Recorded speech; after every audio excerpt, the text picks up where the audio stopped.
All right, ladies and gentlemen, we are back following the interview with Senator Paul, and joining us now is our friend, Newsmax contributor, national affairs columnist for National Review, the one and only John Fund. Hello, John. Thanks, Steve. Always good to talk to you. Always good to see you. Okay, well, first, with regard to unemployment extension and what the senator said, the senator called the president's policy on this and the Democrats' policy on this big-hearted and small-brained. I think that's probably an accurate description, although I think there's more to it than that. They know that this isn't going to pass, and they hope to gain politically on it as well.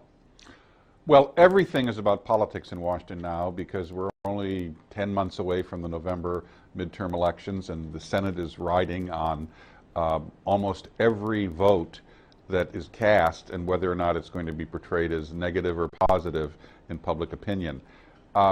As for the substance of this issue, and I think that's still important, Alan Blinder, who was the president's top economic advisor until recently, has written many academic papers saying there is a connection, Steve, between the length of unemployment insurance and the ability of people to retain their job skills and actually get a job. In other words, the most important thing we have is human capital.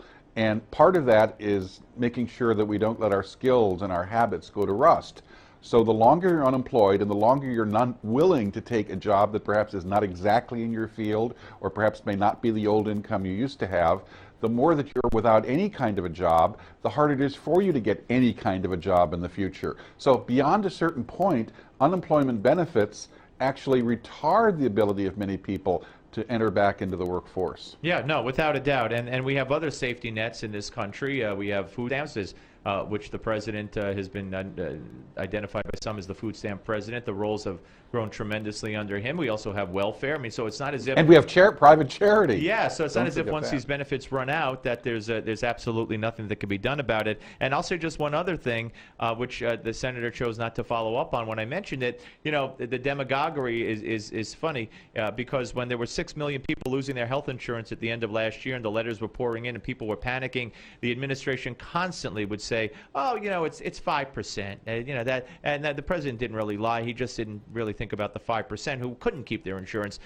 So 5% was about 6 million. Now we're talking, and granted it's a huge number, we're talking about 1.1 million Americans, and now all of a sudden this is the most important issue that the country is facing. 6 million was a small percentage, 1.1 million, we have a national disaster. You know, we used to hear about fuzzy math. I think the president has gone into flat out disassociated from reality math. You know, he used to talk about, and his minions used to talk about, the success story for Obamacare would be 7 million people signed up. Well, now that we're somewhere between 1 and 2 million, they've completely abandoned the 7 million number, and they're claiming they never even said it. Yeah, they say there's no magic number. That's the new mantra. There's no magic number. The magic would be if Obamacare actually worked. That would surprise and astound everyone. Well, we have a story, and by the way, there's a breaking story at the Washington Post that we're going to talk about in just a second regarding Bob Gates and his memoir, but written by Bob Woodward. But there's a story also in the Examiner by Richard Pollack about how Walmart, evil Walmart, their health plan is cheaper and offers more coverage than Obamacare. Surprising? Well, no, Walmart wants to retain employees. They don't want a lot of turnover, and increasingly Walmart is providing benefits to more and more of its workers, and better benefits.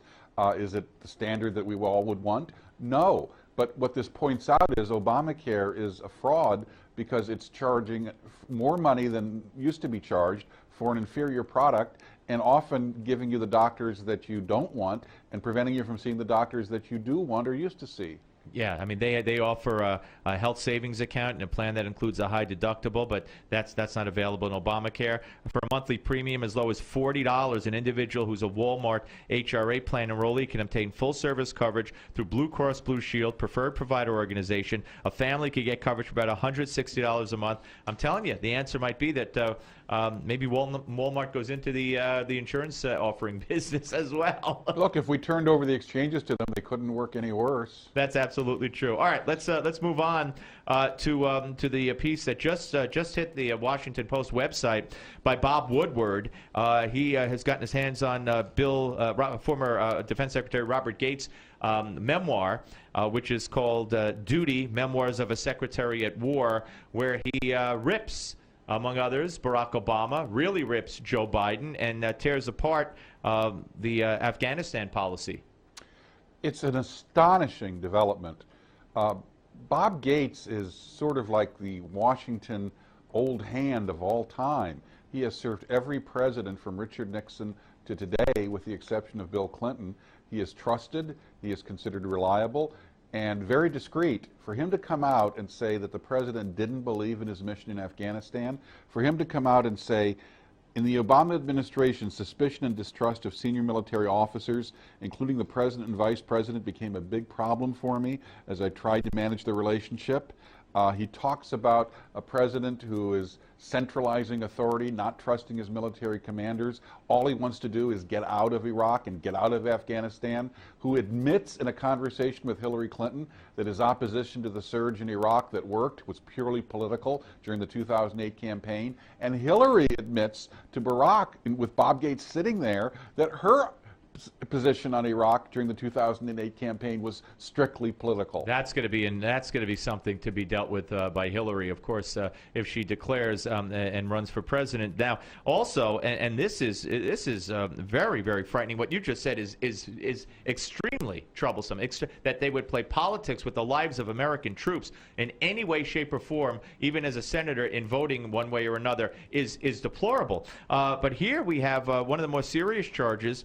As Bob Woodward says, that a defense secretary could make against a commander-in-chief who's sending forces into combat. Gates says that Obama doesn't believe in his own strategy when it comes to Afghanistan, and doesn't consider the war to be his. For him, it's all about getting out. He said that the president was skeptical, if not outright convinced, that his own policy, his own sending of more troops in, would fail.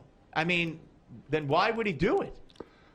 Because he didn't want to get criticized for cutting and running, and I can understand that. But look, it used to be said that politics has to end at the water's edge. Well, playing politics with the lives of American troops absolutely must end at the water's edge. If you're asking people to go in and risk their lives in defense of their country, I mean, you have to be pursuing a strategy you actually believe in. And you can't say it's not my war. If you become president, whatever conflict the United States is engaged in is your war, because you're the commander-in-chief. That's what that means. Yeah. So how damning do you think this will be? As we said earlier, only to Barack Obama. Joe Biden is accused by Gates of poisoning the well against the military leadership. But also, I think Obama's done. Biden may or may not be done, but Hillary, this is just another issue that's cropped up here that she's going to have to address. Look, a lot of these players aren't necessarily known to the average American, so I'm not sure this book is going to move the public opinion polls. I do think in official Washington, the permanent collection of people there, former officials, members of Congress, lobbyists, all of that, they're going to look at this and say, boy, this guy really, really wasn't ready for prime time. And this kind of behavior is not something we should countenance in a president. And do we really, no wonder our national security policy is in shambles. We now have the first-hand eyewitness behind-the-scenes account of why this guy is not serious on foreign policy and national security. Yeah, and I'm sure a lot more is going to come out of the memoir of Robert Gates. But as we mentioned, this just broke, and John informed me of this right before we went on. As always, John Fund, a great pleasure to speak to you. We'll speak to you again very soon, my friend. Thank you, Steve. Thank you. John Fund, Newsmax contributor and national affairs columnist at National Review. When we come back, we will be joined by U.S. Senator number 2 of 3 on Senator Day. On the Steve Malzberg Show, we spoke to Rand Paul. We'll be joined by Senator Ron Johnson, and later on, we are scheduled to speak to Senator John McCain. All straight ahead, right here on the Steve Malzberg Show, Newsmax TV and radio.